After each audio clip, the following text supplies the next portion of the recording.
Hey guys, मैं हूं आपके साथ सचिन मेवाड़ और हम पढ़ने वाले हैं मेडिएवल हिस्ट्री यानी कि मध्यकालीन भारत का इतिहास।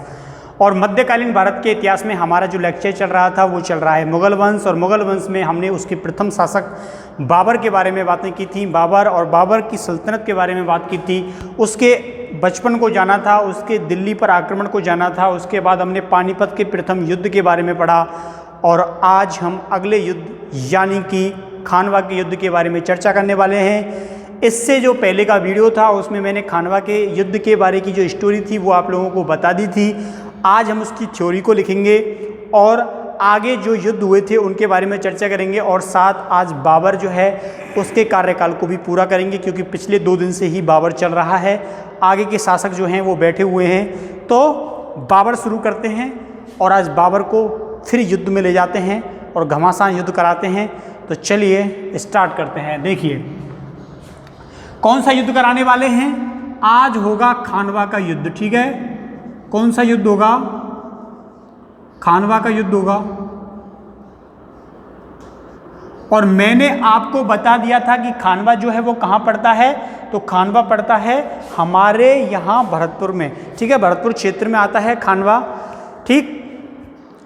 अब देखिए जो खानवा का युद्ध है वो कब हुआ था? 1527 में हुआ था। 1527 में कब हुआ था? 16 मार्च को हुआ था, ठीक है। तिथि बिल्कुल याद रखनी है, 16 मार्च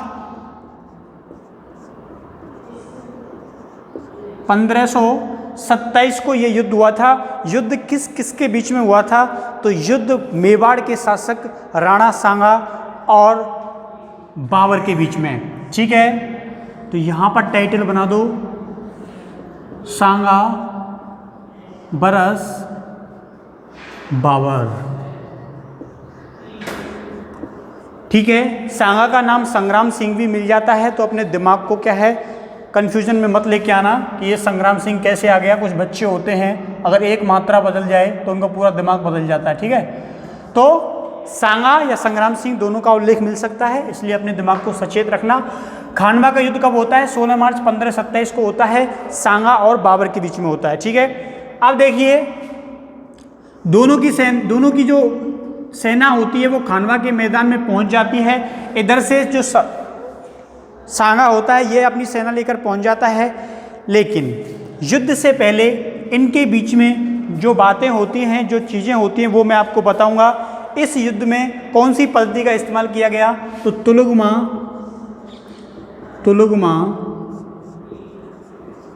युद्ध पद्धति का प्रयोग हुआ, ठीक है। पानीपत में तो होता ही है, उसके बाद इसमें भी क्या हुआ था? तुलुगमा युद्ध पद्धति का क्या किया जाता है? प्रयोग किया जाता है। मलिक कासिम और अलका दोनों ने क्या किया था? मलिक कासिम और अलका ये दोनों क्या थे? सहयोगी होते हैं जिन्होंने तुलुगमा युद्ध पद्धति का संचालन किया था। इस युद्ध को बाबर ने किसकी संज्ञा दी थी? जिहाद की संज्ञा दी। किसकी संज्ञा दी थी? तो जिहाद की संज्ञा दी थी। यहाँ पर क्या लिखा है मैंने? जिहाद लिखा है, ठीक है। और इसमें विजय के बाद किसकी उपाधि धारण की थी? गाजी की उपाधि। गाजी की उपाधि को धारण करता है, ठीक है। किस उपाधि को धारण करता है? तो गाजी की उपाधि को धारण करता है। इसके बाद इसने गाजी की उपाधि धारण कर ली। तो आप लोगों को मालूम है कि जो खानवा का मैदान है उससे पहले राणा सांगा ने क्या किया था? राणा सांगा ने रणथंभौर से आगे बढ़ते हुए जो दुर्ग पड़ता है, कौन सा दुर्ग पड़ता है? खंडार का दुर्ग पड़ता है। राणा सांगा ने खंडार के दुर्ग पर अधिकार किया। जब रणथंभौर से आगे बढ़ता है तो खंडार के दुर्ग पर क्या कर लेता है? अधिकार कर लेता है, जो कि बाबर के अधीन था। तो बाबर के जो अधिकारी होते हैं वो यहाँ से भागकर बाबर के पास जाते हैं और बताते हैं कि सांगा के द्वारा हमारे खंडार दुर्ग पर क्या कर लिया गया है, अधिकार कर लिया गया है। ठीक है, जब इसकी सूचना उसको मिलती है तो जब तक वो वहाँ पहुँचता है उससे पहले सांगा के द्वारा क्या कर लिया जाता है, बयाना का जो दुर्ग है, बयाना दुर्ग को जीत लिया जाता है। ठीक है,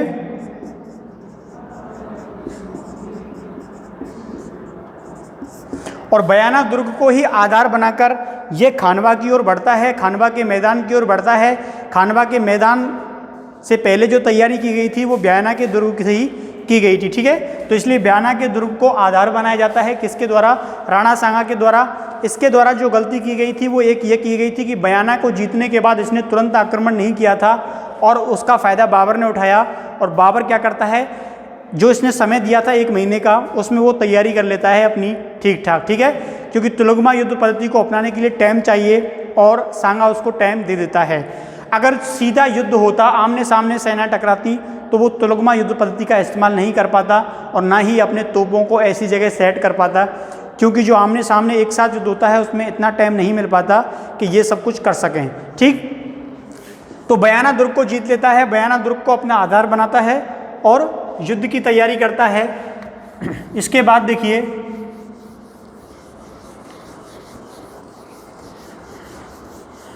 सांगा की ओर से लड़ने वाले जो महत्वपूर्ण सेना नायक होते हैं वो मैंने कल बता दिए थे, फिर भी आप रिवीजन के तौर पर एक बार वापस से जान सकते हैं। ठीक है,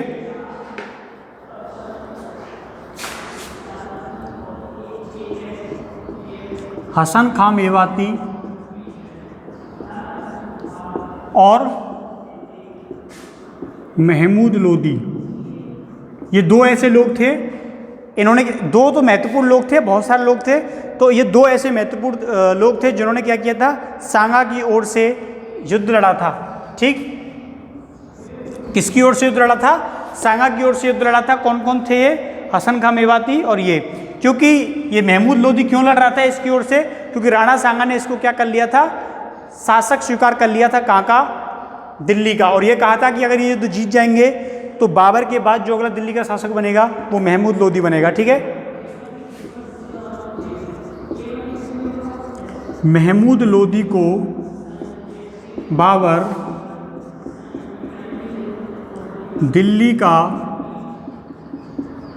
शासक मान लेता है। ठीक है, क्या मान लेता है, इसको दिल्ली का शासक स्वीकार कर लेता है। किसको, महमूद लोदी को। महमूद लोदी के बारे में मैंने बताया था कि जो महमूद लोदी होता है वो इब्राहिम लोदी का क्या होता है, भाई होता है। ठीक है, क्या होता है, भाई होता है। अब देखिए, एक और चीज घटित हुई थी, राणा सांगा ने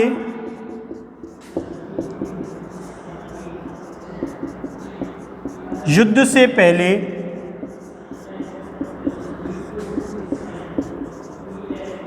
पातिपेखन, क्या है, पातिपेखन प्रथा का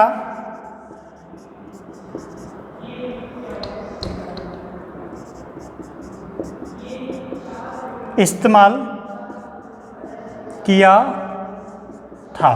ठीक है, कौन सी जो प्रथा का इस्तेमाल किया था, तो पातिपेखन प्रथा का इस्तेमाल किया था। यहाँ पे दिख रही है पातिपेखन प्रथा क्या होती है। तो जो पातिपेखन प्रथा होती है, इस पातिपेखन प्रथा में ये होता है कि जो प्रत्येक राजपूत शासक होता है या कोई भी प्रभावशाली व्यक्ति होता है, उसके समक्ष जाकर उसे युद्ध में लड़ने के लिए क्या दिया जाता है, निमंत्रण दिया जाता है। ठीक है, तो समझ आया पातिपेखन प्रथा क्या है। युद्ध में जाने से पहले कोई भी अगर शक्तिशाली व्यक्ति है तो उसको युद्ध के लिए निमंत्रण दिया जाता है कि तुम एक ध्वज के नीचे, एक नेता के नीचे, एक नेता के नियंत्रण में एक सेना के साथ क्या कीजिए, युद्ध कीजिए। ठीक है, तो इसको बोलते हैं पातिपेखन प्रथा। ठीक, चलिए, तो पातिपेखन प्रथा का क्या करता है, प्रयोग करता है। इस प्रथा के हो जाने के बाद, इस प्रथा के हो जाने के बाद काबुल का ज्योतिष होता है मोहम्मद शरीफ। क्या होता है, काबुल। काबुल का तो आपको पता है, काबुल कहाँ पड़ता है, तो काबुल का ज्योतिष था मोहम्मद शरीफ। ठीक है, क्या नाम था पूरा? मोहम्मद शरीफ। मोहम्मद शरीफ को मैं क्यों बता रहा हूँ? क्योंकि इसने युद्ध से पहले एक भविष्यवाणी की थी और भविष्यवाणी ये की थी कि ये जो है वो युद्ध हार जाएगा। कौन हार जाएगा? बाबर हार जाएगा, ऐसी इसके द्वारा भविष्यवाणी की जाती है। और ये कहता है कि ये जो युद्ध है वो कौन जीतेगा? सांगा जीतेगा। ठीक है, किसने भविष्यवाणी की थी? तो काबिल का ज्योतिष होता है मोहम्मद शरीफ। इसके द्वारा लिखना है तुमको, इसके द्वारा भविष्यवाणी की जाती है कि ये युद्ध बाबर हार जाएगा। जब बाबर ने ये बात सुनी कि इतने बड़े ज्योतिष के द्वारा ये घोषणा कर दी गई है कि ये युद्ध में हार जाऊंगा, तो वो एक बात बोलता है जो आजकल की फिल्मों में या फिर आजकल के राइटर जो होते हैं या आजकल की किताबें होती हैं या फिर आजकल के व्हाट्सएप के स्टेटस होते हैं उन पर ये चीज़ लगा ली जाती है। ये बात बोली थी बाबर ने युद्ध से पहले कि अगर आप एक बार किसी काम को अपने हाथ में ले लेते हो, ये लिखना है। ठीक है, अगर आप किसी काम को एक बार हाथ में ले लेते हो तो उस काम को तब तक मत छोड़िए जब तक कि वो उस काम को आप उसके अंजाम तक ना पहुंचा दो। ठीक है, ये बात बोली थी। अगर आप एक बार किसी काम को अपने हाथ में ले लेते हो तो उस काम को तब तक मत छोड़िए जब तक आप उस काम को उसके अंजाम तक या उसके लक्ष्य तक ना पहुंचा दो। ठीक है, ये बात कब बोली थी? कब बोली थी? समझ आ गया? खानवा के युद्ध के समय बोली थी। ठीक है, उसको बाद में बहुत सारे लोगों ने अपना लिया। कोई इस बात को फेसबुक पे डालता है, लेकिन पता नहीं बोला किसने, तो हम बताएंगे इतिहास वाले। किसने बोला? बाबर ने बोला। ठीक है, तो देखिए ये समझ आया होगा तुमको। इसका ध्यान रखना है। इस ज्योतिष का खासतौर पर कई बार पूछा जा चुका है कंपटीशन में कि किस ज्योतिष के द्वारा बाबर की हार की घोषणा की गई थी। ठीक है, वो ज्योतिष कहाँ से था? तो ये सारी चीज़ें एग्जामिनर घुमा फिरा के पूछ सकता है, तो तुम भी अपने दिमाग को घुमा फिरा के सेट कर लेना। ठीक, तो ये सारी चीज़ें युद्ध से पहले घटित हो रही थी। अब जो घटित होना था वो हो लिया। अब युद्ध कराते हैं जल्दी से। ठीक है, इनका युद्ध कराते हैं।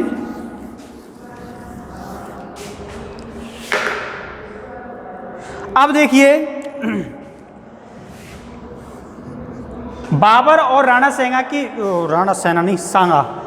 सांगा और बाबर की जो सेना होती है उनका जो अनुपात बताया जाता है वो 1:8 बताया जाता है। कितना बताया जाता है? 1:8 बताया जाता है। यानी कि राणा सांगा और बाबर की सेना का अनुपात 1/8, 1:8 बताया जाता है। क्या बताया जाता है? 1/8 बताया जाता है। चलो बताया जाता है, ठीक है, लेकिन बताया किसके द्वारा जाता है ये तो बताइए। किसके द्वारा बताया जाता है? चलो बताओ।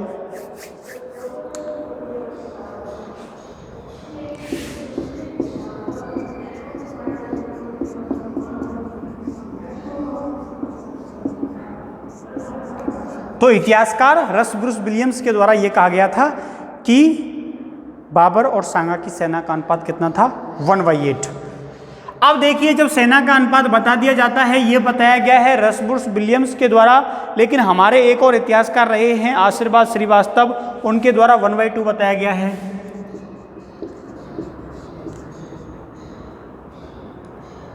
आशीर्वादी नाम है इनका, ठीक है, आशीर्वादी लाल श्रीवास्तव। ठीक, आशीर्वादी श्रीवास्तव ने क्या कहा है कि जो बाबर और सांगा की जो सेना होती है उसका अनुपात 1/2। तो आप लोग लिख लेना 1/2 होता है। पूरा लिखना है, ठीक है, तुमको पूरा लिखना है। कि कैसे लिखना है बताओ? ऐसे लिखना है, आशीर्वादी लाल श्रीवास्तव के अनुसार राणा सांगा और बाबर की सेना का अनुपात 1:2 था। तो कुछ चीज़ें अपने अनुसार भी क्या कर लिया करो, कन्वर्ट कर लिया करो। ठीक,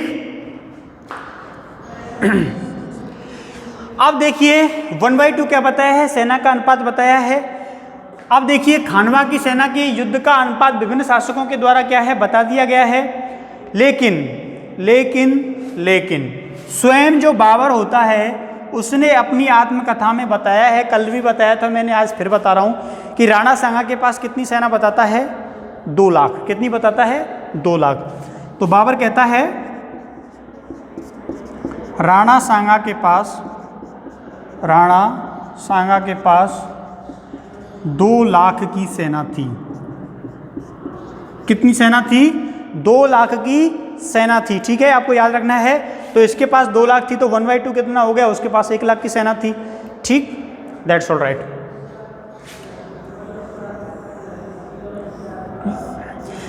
अब इसके पास जो सेना होती है वो कितनी होती है, इसके अनुसार 2 लाख होती है।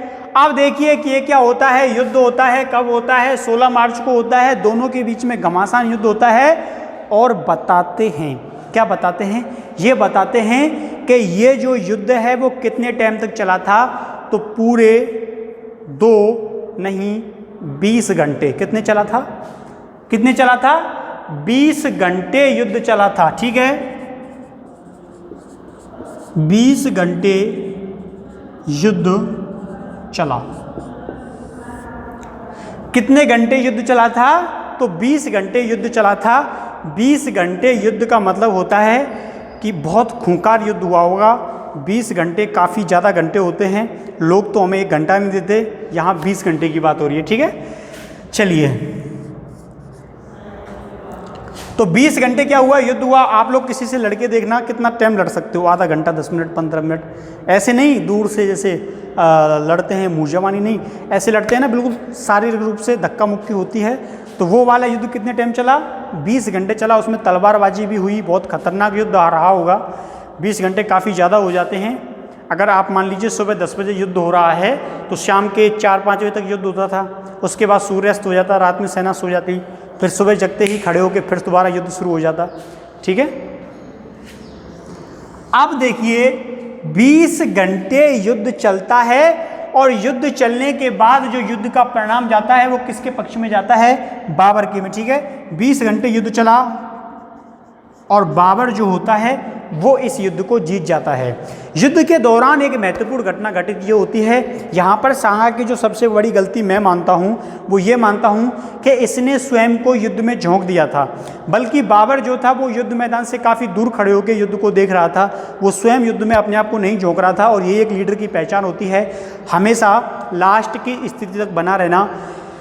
तो बाबर ने क्या किया, स्वयं को अपनी क्षमताओं से अधिक उस युद्ध में झोंक दिया और बहुत ही क्षुद्र होकर वो युद्ध लड़ रहा था। और शुरुआत में जो पलड़ा था वो सांगा का ही भारी था, जो मुगल सेना थी वो एक प्रकार से घबरा गई थी। लेकिन युद्ध में बेकिस्मती से सांगा जो है वो क्या हो जाता है, घायल हो जाता है। और सांगा जब घायल हो जाता है तो युद्ध का परिणाम बहुत तेजी से बदलने लगता है। और देखिए आगे क्या होता है।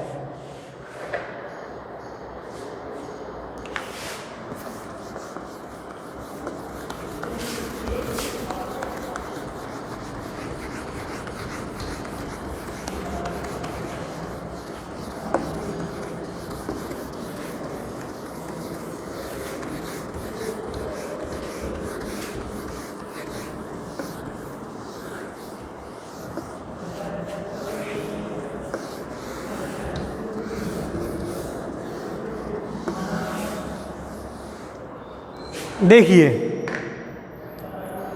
अब होता क्या है कि ये घायल हो जाता है युद्ध में, और युद्ध में जब घायल हो जाता है तो घायल अवस्था में जो निकालने वाला शासक होता है वो कौन होता है, झाला अज्जा होता है। ठीक है, आपने कई बार पढ़ रखा होगा कि झाला अज्जा के द्वारा स्वयं मुकुट धारण किया जाता है, स्वयं मुकुट धारण किया जाता है।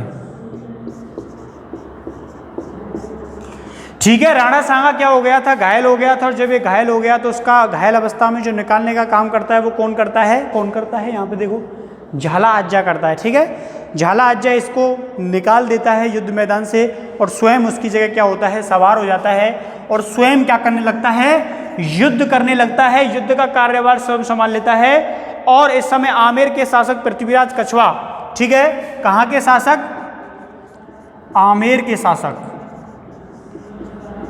कौन थे, पृथ्वीराज, कौन से पृथ्वीराज, कछवा। तो आमेर के जो शासक होते हैं उस समय पृथ्वीराज कछवा, ये इनको युद्ध के मैदान से लेके बाहर आ जाते हैं। ठीक है, तो आमेर के शासक पृथ्वीराज कछवा द्वारा इनको युद्ध के मैदान से बाहर लाया जाता है। ठीक है, किसके द्वारा लाया जाता है, तो पृथ्वीराज कछवा के द्वारा इनको युद्ध मैदान से बाहर लाया जाता है। अब देखिए, जब इनको युद्ध के मैदान से बाहर लाया जाता है पृथ्वीराज कछवा के द्वारा, तो कहाँ लाया जाता है, बसवा लाया जाता है। कहाँ लाया जाता है, बसवा। ठीक है, बसवा लाया जाता है। और पृथ्वीराज कछवा जो था, पृथ्वीराज कछवा के साथ एक आदमी और था, काफ़ी फेमस नाम है, क्या नाम है उसका, उसका नाम है मालदेव। ठीक है, तो कछवा इनको लिया जाता है किसके द्वारा, मालदेव के द्वारा, और जो सेकंड नंबर के होते हैं वो थे पृथ्वीराज। ये दोनों इनको सुरक्षित लेके आ जाते हैं बसवा में और इनको यहाँ पर इनका घायल अवस्था में इलाज किया जाता है, इनको प्राथमिक उपचार दिया जाता है, मेडिसिन दी जाती है और इनको इनकी हार का समाचार भी यहीं पर सुनाया जाता है कि हमारी जो सेना है वो युद्ध हार चुकी है और ऐसे ऐसे आप युद्ध में घायल हो गए थे, हम आपको उठा के बसवा ले आए। ठीक है, यहाँ तक समझ आया। अब हम इसको मिटा दें। इसके बाद देखिए, जब राणा सांगा को होश आया कि मैं घायल हो गया और घायल होने के बाद मुझे युद्ध के मैदान से लाया गया, तो वो काफ़ी क्रोधित होता है और इन लोगों को बोलता है कि तुम लोग लड़े क्यों नहीं, मैं घायल हो गया तो क्या हो गया, अगर मैं घायल हो गया तो क्या हो गया, मुझे पटक देते इधर उधर किधर। और तुम लोग जो महत्वपूर्ण शासक थे, मालदेव जैसा शासक काफ़ी महत्वपूर्ण था, जो युद्ध का परिणाम बदलने की क्षमता रखता था, उसके बाद जो पृथ्वीराज था ये भी काफ़ी माहिर था, इनसे बोला कि तुम लोग मुझे लेके भागे वहाँ से, इससे अच्छा तुम लोग मुझे इधर उधर कहीं पटक देते, मैं मरता नहीं, लेकिन तुम्हारे अंदर वो काबिलियत थी, तुम युद्ध का परिणाम बदल सकते थे। इनसे राणा सांगा बहुत ज़्यादा नाराज हुआ। ठीक है, बोले कि इतना महत्वपूर्ण युद्ध लड़ रहा है और तुम लोगों को मेरी चिंता थी, अगर मुझे मेरी चिंता होती तो मैं युद्ध में घुसता ही क्यों, बाबर की तरह एक किनारे से खड़ा होकर युद्ध देखता। तो इनसे बहुत ज़्यादा नाराज होता है वो, और स्वाभाविक भी था। मालदेव ने जो गलती की थी, मालदेव को भले ही और किसी को इसके साथ भेज देना चाहिए था, लेकिन स्वयं नहीं आना चाहिए था, क्योंकि मालदेव के अंदर आप लोगों को मालूम है जो टैलेंट था, जो काबिलियत थी, शेरशाह सूरी को पानी पिला दिया था उसने। तो इसीलिए मालदेव युद्ध के मैदान से आ गया, तो उसके पीछे जो उसकी सेना होती है वो भी बिना राजा के नेतृत्व युद्ध नहीं करती और ये युद्ध क्या होता है, हार जाती है सांगा की सेना। एक छोटी चूक इन लोगों के द्वारा की जाती है। छोटी चूक ये की जाती है कि कुछ जो महत्वपूर्ण लोग थे उनको पहले ही वार्निंग देनी चाहिए थी कि युद्ध में भले ही मैं मर जाऊं, लेकिन आप लोगों को डटे रहना है जब तक युद्ध का परिणाम निश्चित नहीं हो जाता। ठीक है, ये वहाँ से आप भाग के जा रहे हो, आपके पीछे लड़ने वाले लोग हैं। ठीक है, मैं एक छोटा सा उदाहरण दूँ, जैसे ये मोहन हो गया, ये सोहन हो गया और ये रोहन हो गया। ठीक है, ये अपने दोस्तों को बुला के ले गए, चलो भाई हमारी लड़ाई हो गई है किसी से, इनके पीछे 15 दोस्त गए इनके, और इसके पीछे भी 20 गए, इसके साथ भी मान लीजिए 15 लोग गए और ये लोग लड़ रहे हैं।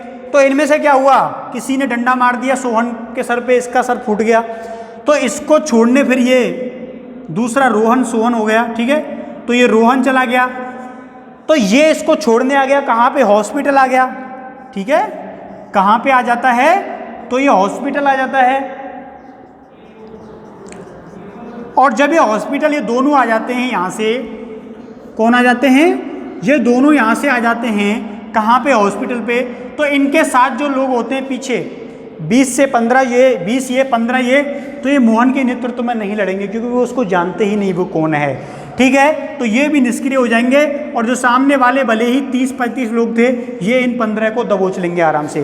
तो सेम यही कंडीशन इस युद्ध में होती है। ठीक है, तो समझ आया तुमको थोड़ा सा।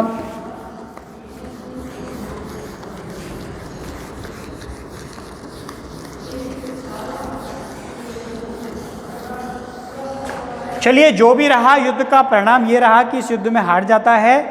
और जैसे ही बाबर इस युद्ध को जीत जाता है, तो युद्ध जीतने के बाद जो बाबर होता है वो राजपूतों के सरों का ढेर लगवा देता है। क्या लगवा देता है, ढेर लगवाता है। तो काफी महत्वपूर्ण पॉइंट है, जीत के बाद बाबर राजपूतों के सिरों का ढेर लगवाता है। ठीक है, राजपूतों के सिरों का क्या लगवाता है, ढेर लगवाता है। देखिए कितनी बड़ी कहानी है इसके पीछे की, जो बाबर अपने सौतेले भाई से 4-4, 5-5 बार हार गया था। ठीक है, अपने सौतेले भाई से 4-4, 5-5 बार, और हर बार हारता था, वो आदमी भारत के अंदर आकर इतने महान शासकों, जिनके लिए हम यूज़ करते हैं शब्द, उनको परास्त कर रहा है। सोचने वाली बात है। ठीक है, कि आप लोग सोचो कि किसी गांव का बच्चा उसको पीट देता था, और वो जाकर बाहर कहीं किसी पहलवान को हरा दे, तो सेम कंडीशन यहाँ बाबर कर रहा था आके। ठीक है, तो इसके विरुद्ध जो अपनाई गई रणनीति थी उसमें कमी रहती है, और कोई वजह नहीं थी बाबर के पीछे, क्योंकि बाबर स्वयं अपने घर से मार खा के कहाँ आया था, भारत आया था। ठीक है, तो राजपूतों के सिरों का क्या लगवाता है, ये ढेर लगवाता है, और उनका क्या करता है, अपमान करता है। उनको ऐसे ढेर सजवाया और बाद में उसको गिरवा दिया। तो बहुत ही आक्रामक और संहारक और निर्दयी कार्रवाई करता है राजपूतों के विरुद्ध में। ठीक है, एक बहुत ही अच्छा आदमी था, कौन था, हसन खां मेवाती। हसन खां मेवाती युद्ध में वीर गति को प्राप्त होता है। किसको प्राप्त होता है, वीर गति को प्राप्त होता है। ठीक है, सांगा की ओर से लड़ते लड़ते वीर गति को प्राप्त हो जाता है। काफी महत्वपूर्ण है, याद रखना। सेनापति के रूप में अपनी भूमिका अदा कर रहा था ये। इसके अलावा इसके मरने के बाद इस युद्ध का पूरा और लगभग सब कुछ जो है वो चेंज हो जाता है, और जो बाबर होता है वो अलवर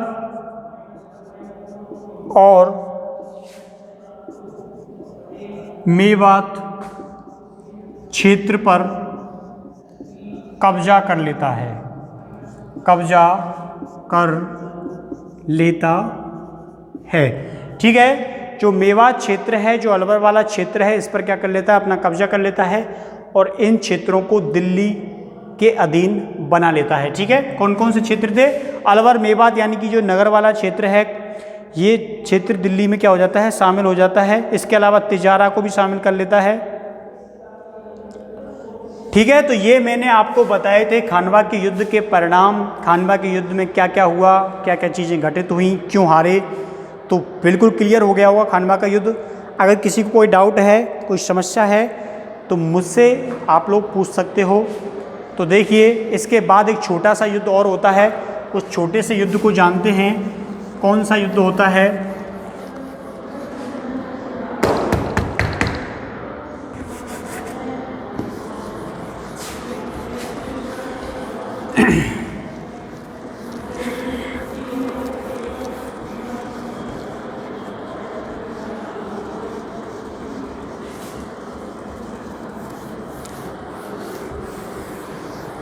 देखिए, अगला जो युद्ध हुआ था वो चंदेरी का युद्ध होता है। कौन सा युद्ध होता है? चंदेरी का युद्ध 29 जनवरी 1528 को। ठीक है, एक साल बाद। कब? 29 जनवरी 1528। ठीक है, कब युद्ध हुआ? 29 जनवरी 1528 को। ये जो युद्ध है वो क्या होता है? संपन्न होता है। किस किस के बीच में होता है तो ये भी देख लीजिए। चंदेरी का युद्ध किस किस के बीच में हुआ था? तो एक शासक होते हैं, एक तरफ मेदिनी राय और दूसरी तरफ होते हैं बाबर। किस किस के बीच हुआ था? मेदिनी राय बरस बाबर। ठीक, तो मेदिनी राय और बाबर के बीच में कौन सा युद्ध घटित होता है? तो वो होता है चंदेरी का युद्ध। कब होता है? 29 जनवरी 1528 को ये युद्ध संपन्न होता है। आपको याद रखना है कि एक ऐसा युद्ध जो जल और थल, एक ऐसा युद्ध और जल और थल में लड़ा गया। जल और थल में लड़ा जाने वाला युद्ध कौन सा था? तो वो चंदेरी का युद्ध होता है। ठीक है, ये तुमको याद रखना है। इसके बाद आपको ये भी याद रखना है कि शेरशाह सूरी, कौन? शेरशाह सूरी जो होता है वो मेदिनी राय से एक बात बोलता है कि तुम जो हो आज इस युद्ध का परिणाम, तुम इस युद्ध को हारोगे। ठीक है, शेरशाह ने क्या कहा था? तुम जो हो इस युद्ध को क्या करोगे? हारोगे। लेकिन एक बात याद रखना, मैं भले ही मुगलों की ओर इस समय मिला हुआ हूं, लेकिन एक दिन इन्हीं मुगलों को क्या करूंगा? डुबो दूंगा। ठीक है, तो इस युद्ध के दौरान ही शेरशाह के द्वारा ये बात बोली जाती है, वो बाबर की ओर से आया हुआ था कि मैं एक दिन क्या करूंगा? इन लोगों की जो वंश है उसको ख़त्म कर दूंगा। और आप लोगों को मालूम होता है बाबर के बाद हुमायूं, और हुमायूं के समय वो क्या करता है? बाबर को सत्ता विहीन कर देता है। तो इसी युद्ध के दौरान ये बात उसके द्वारा किसको बोली जाती है? मेदिनी राय को बोली जाती है। ठीक है, तो लिख लो तुम, शेरशाह सूरी बाबर की ओर से लड़ा।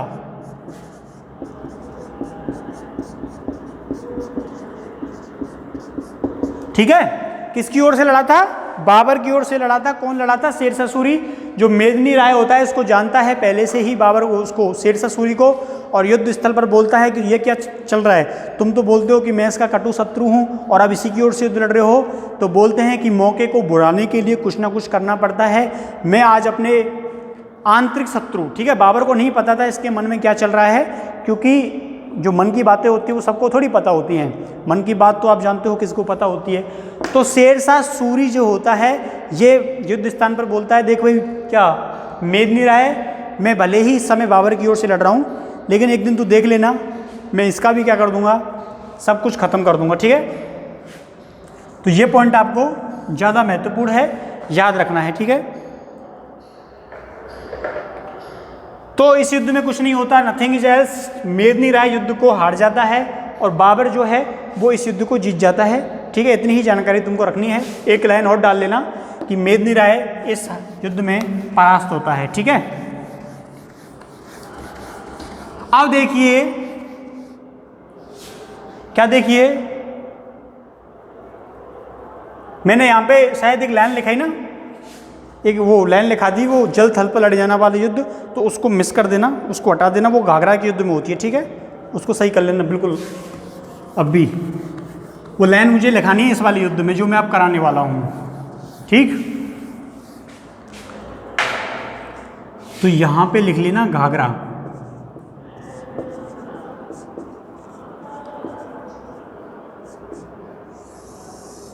घाघरा का युद्ध, क्योंकि जिन बच्चों को ये जानकारी होगी कि घाघरा का युद्ध जो था वो जल थल पर लड़ा गया था, और ये पॉइंट हमने किसमें बोल दिया? चंदेरी के युद्ध में बोल दिया, तो दिमाग सटक गया होगा ये क्या बोल रहा है ना। तो घाघरा का युद्ध कब होता है? तो आप लोगों को मालूम होता है उसके जस्ट एक साल बाद 1528 के बाद 1529 में क्या होता है? युद्ध होता है। कब होता है? 5 मई और 6 मई 1529 कब हुआ? 5 और 6 मई 1529 को क्या होता है? युद्ध होता है। किस किस के बीच होता है? तो ये युद्ध हुआ था अफगान संघ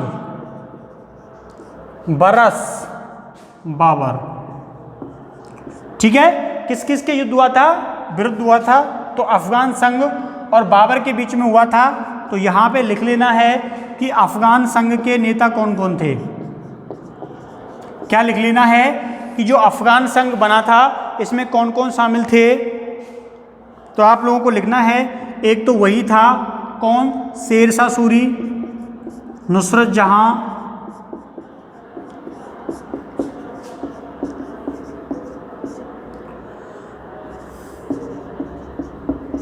और एक होता है महमूद। ठीक है, महमूद लोदी। तो इन 3 लोगों ने मिलकर क्या बनाया था? ये संघ बनाया था। ये महमूद जहां कहाँ का था? ये महमूद होता है नुसरत बंगाल का। ठीक है, नुसरत कहाँ का होता है? बंगाल का होता है। ठीक है, तो अफगान संघ और ये मिलकर क्या बना लेते हैं? एक सेना बना लेते हैं जिसमें नुसरत जहां क्या करता है? शासक होता है। शेरशाह सूरी था, इसका बिहार पर कब्जा होता है। ठीक है, नुसरत जहां या नुसरत शाह कहाँ गया? ये बंगाल का होता है और इसका कब्जा था मालवा वाले क्षेत्र पर। ठीक है, तो मैंने इन तीनों के वो भी बता दिए क्षेत्र कौन कौन से थे। तो ये क्या करते हैं? संघ का निर्माण करते हैं। बिहार, बंगाल और मालवा के क्षेत्र ये मिलकर षड्यंत्र रचते हैं। किसके विरुद्ध? बाबर के विरुद्ध। और बाबर के विरुद्ध ये संघ बनाते हैं। लेकिन क्या होता है? ये युद्ध होता है और युद्ध में क्या होती है? पराजय होती है। ठीक है, किसकी पराजय होती है? अफगान संघ की।